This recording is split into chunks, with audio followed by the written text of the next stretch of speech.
The Sahara Desert, the largest hot desert in the world. Here, the daytime temperatures scorch at 50 degrees Celsius, and nights plunge below freezing, and life seems almost impossible. In the dead of night, a pair of glowing eyes pierce the silence. Silent paws press against shifting sand. This is the sand cat, one of the rarest, most secretive wildcats on Earth. A creature so well adapted to its harsh home that it has been called a mirage with fur. It doesn't drink water for months. It hunts venomous snakes with ease. This is not just another wildcat. This is nature's desert phantom.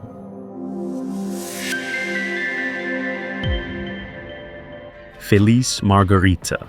Yes, that's its real scientific name, though unfortunately it has nothing to do with cocktails. They were first discovered in 1858 by French soldier and naturalist Victor Loche in the Algerian Sahara. He named it in honor of General Jean-Auguste Marguerite.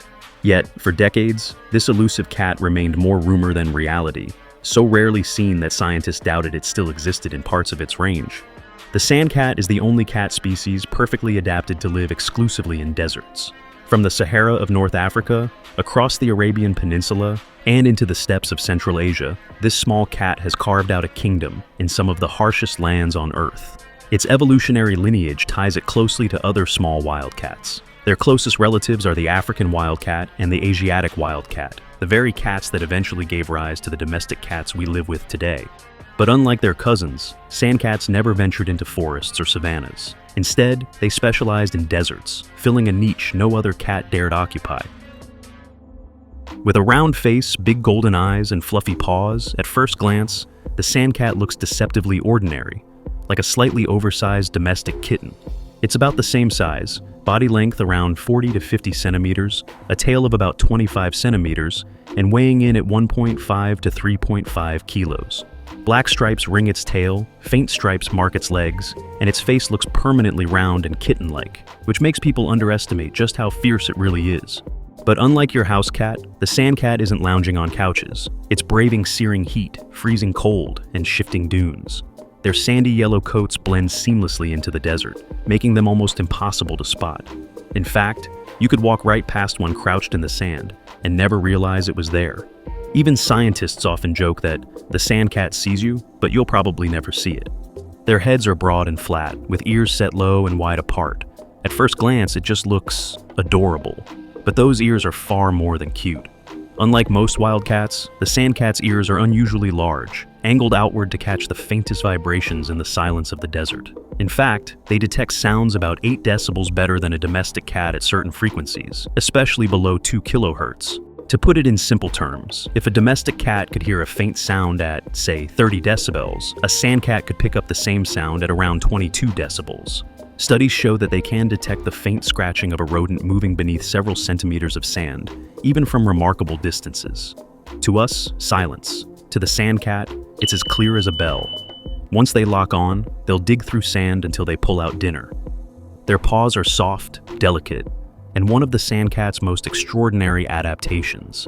A thick mat of fur grows not only on top of the paws, but also between the toes and across the soles. By day, this fur insulates and protects their feet, and by night, it keeps their paws warm against the cold. That dense fur also muffles their footsteps. Even when they do leave prints, they're so faint that desert winds erase them within minutes. During the day, sandcats hide in burrows and emerge only at night to hunt. Their activity peaking in the cool hours just after dusk and before dawn. Hunting in the desert requires silence, and sandcats have perfected it. They lower their bodies close to the sand, moving in slow, calculated steps, approaching unsuspecting prey with the stealth of a ghost. Their strikes are quick and precise, a lethal neck bite, the same technique used by domestic cats, but carried out with ruthless efficiency. Their diet is surprisingly varied for such a small predator. Rodents like gerbils, jerboas, and jerds make up the bulk of their meals, but they won't hesitate to hunt lizards, birds, insects, and even venomous snakes. Yes, this tiny desert cat is one of the few feline species known to regularly kill snakes, including dangerous horned vipers. In Morocco, one sandcat was seen leaping nearly a meter into the air to snatch a bird mid-flight. In Uzbekistan, another spent almost an hour patiently excavating a gerbil burrow until success was guaranteed. Despite these skills, their hunts don't always pay off. A field study in Morocco revealed their success rate was only about 29%. To sustain themselves, sandcats can travel several kilometers in a single night, often covering territories up to 16 square kilometers. And here's one of their most remarkable adaptations. Sandcats can live without drinking freestanding water. Their bodies extract moisture from their prey, a trick shared with desert survivors like kangaroo rats. Some individuals may go months, even years, without ever lapping from a stream.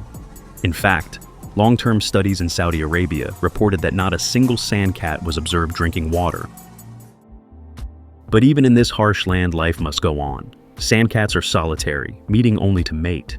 Sandcats mate seasonally, usually between January and April. The female prepares a burrow, where she gives birth after a 59 to 66 days gestation period. Litters usually contain 2 to 4 kittens, blind at birth, weighing between 39 and 80 grams. One remarkable study from captivity found sandcat kittens gained weight faster than domestic cats. These kittens are ridiculously cute. At just 4 weeks, they already begin practicing their hunting skills, pouncing and stalking each other in play. By 3 months, they can hunt on their own and become independent at about 1 year. In the wild, sandcats may live 8 to 12 years, but juvenile mortality is high. Predators, disease, and the sheer harshness of desert life all take their toll. In captivity, sandcats are notorious escape artists. Zoos report them digging under enclosures, climbing walls, and vanishing with Houdini-like skill. Interestingly, wild kittens are extremely rare to observe. In 2017, researchers captured the first ever photos and video of sandcat kittens in the wild, in the Moroccan Sahara, marking a historic first global record of their family life in nature. Studying sandcats is famously difficult. Their camouflage, nocturnal habits, and avoidance of humans make them almost impossible to track. Even researchers struggle to study them. In recent years, researchers have turned to radio collars, camera traps, and thermal imaging drones. In fact, one long-term study in Israel reported that even with radio collars, tracking them was difficult. They could disappear into burrows, sometimes traveling over 10 kilometers in a single night. A 2016 study in the United Arab Emirates revealed that sandcats are far more mobile than previously thought. The sandcat is globally listed as least concern, with over 27,000 mature individuals estimated. But this label is misleading. Populations are scattered, fragile, and shrinking in places due to habitat loss and human pressures. In fact, until 2016, the species was considered near threatened.